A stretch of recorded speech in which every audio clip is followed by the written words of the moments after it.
नमस्कार, मैं दिनेश कुमार शुक्ला कक्षा द्वादश में हिंदी विषय में पिछले क्लास में अलंकार के बारे में बताए थे।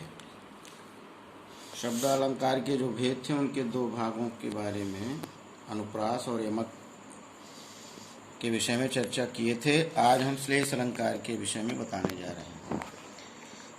श्लेष अलंकार जब एक ही शब्द बिना आवृत्ति के दो या दो से अधिक अर्थ प्रकट करे, एक ही बार आए किंतु उसके अर्थ कई लिए जाएं, तो वहाँ पर श्लेष अलंकार होता है। जैसे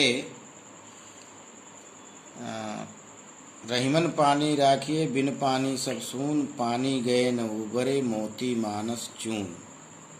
यहाँ पर अंतिम बार जो पानी आया है दूसरी पंक्ति में, उसका तीन अर्थ लगाया गया है, मोती के साथ, मनुष्य के साथ और चूने के साथ। अतः यहाँ पर श्लेष अलंकार होगा।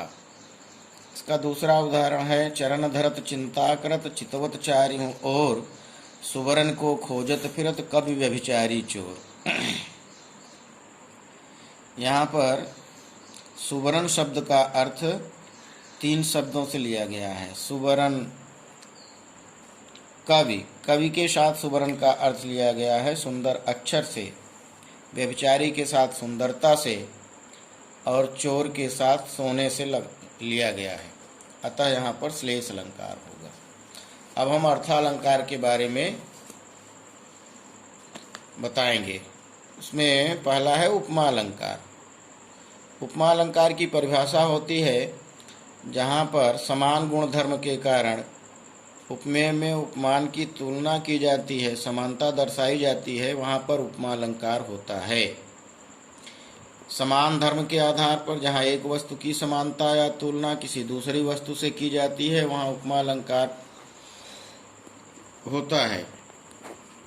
इसमें सी, सा, सरिस, सदृश, सो, सम आदि शब्द आते हैं। जिन पंक्तियों में ये शब्द आएंगे वहाँ उपमा अलंकार होगा। जैसे हरिपद कोमल कमल से,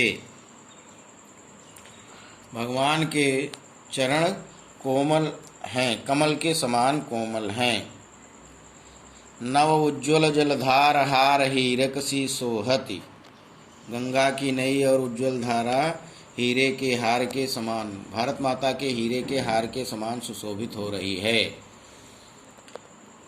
तापस बाला सी गंगा कल, गंगा की कलकल की ध्वनि सुनाई पड़ रही है। ऐसा प्रतीत हो रहा है मानो कोई तपस्विनी बाला तपस्या में रत हो। पीपर पात सरिस मन डोला, मन पीपल के पत्ते के समान ही हमेशा डोलता है। पीपर पात सरिस मन डोला, पीपल के पत्ते के समान मन भी हमेशा चलायमान रहता है। अतः यहाँ पर उपमा अलंकार होगा।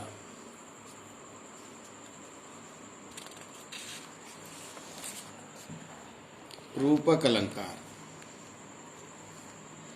जहाँ उपमेय और उपमान में अभिन्नता प्रकट की जाए, भेद रहित आरोप। जहाँ पर उपमेय में उपमान का भेद रहित आरोप किया जाता है, वहाँ उपमा अलंकार पाया जाता है। माने जिससे हम तुलना कर रहे हैं और जिसकी तुलना कर रहे हैं, उन दोनों में कोई भेद नहीं रहता। जैसे अरुण सरोरुह कर चरण दृग खंजन मुख चंद, समय आई सुंदरी शरद काहि न करति आनंद। इस उदाहरण में शरद ऋतु में सुंदरी का, कमल में हाथ पैरों का, खंजन में आँखों का और चंद्रमा में मुख का भेद रहित आरोप होने से रूपक अलंकार है। दूसरा इसका उदाहरण होगा, सिंधु विहंग तरंग पंख को फड़का कर प्रतिक्षण में, सागर रूपी पक्षी लहरों रूपी पंख को फड़का करके प्रत्येक क्षण उड़ने के लिए आतुर हो रहा है। चरण कमल बंदों हरिराई, मैं भगवान के कमलवत चरणों की वंदना करता हूँ। चरण और कमल में कोई भेद नहीं है, रूपकता प्रदान, पूर्णतया रूपकता प्रदान कर दी जाती है उपमेय में उपमान की। अतः इन उदाहरणों में रूपक अलंकार पाया गया है। उत्प्रेक्षा अलंकार, जहाँ पर उपमेय में उपमान की संभावना दर्शाई जाती है वहाँ उत्प्रेक्षा अलंकार होता है। मानो ऐसा हुआ, ऐसा जानो, जनु मनु जानो, मानो जनहु मनहु, इसके वाचक शब्द हैं। ये जिन पंक्तियों में आते हैं वहाँ उत्प्रेक्षा अलंकार होता है। जैसे सोहत ओढ़े पीतपट, श्याम सलोने गात, मनो नीलमणि शैल पर आतप पर प्रभात।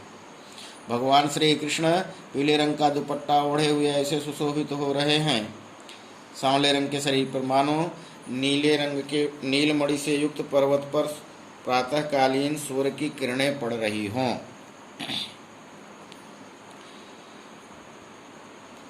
अतः यहाँ पर उत्प्रेक्षा अलंकार है। मानव सूर काढ़ी डारी है, वारी मध्य ते मीन। भगवान कृष्ण ने गोपियों की, सूरदास जी ने भगवान कृष्ण के मथुरा चले जाने पर गोपियों की विरह व्यथा का वर्णन करते हुए लिखा है, मानो किसी ने जल के भीतर से मछली को निकाल करके रख दिया है और वे तड़प रही। मानो मानव सूर काढ़ी डारी है, वारिधि नाते शशि कलंक मनु कमल मिटावत।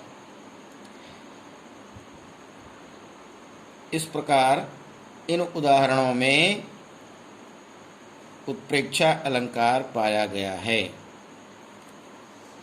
जनु मनु जानो, मानो जनहु मनहु, जिन पंक्तियों में आपको दिखाई दे जाए वहाँ यह मान लीजिए कि इसमें उत्प्रेक्षा अलंकार है। शेष अलंकारों के बारे में अगली क्लास में बताएंगे। धन्यवाद।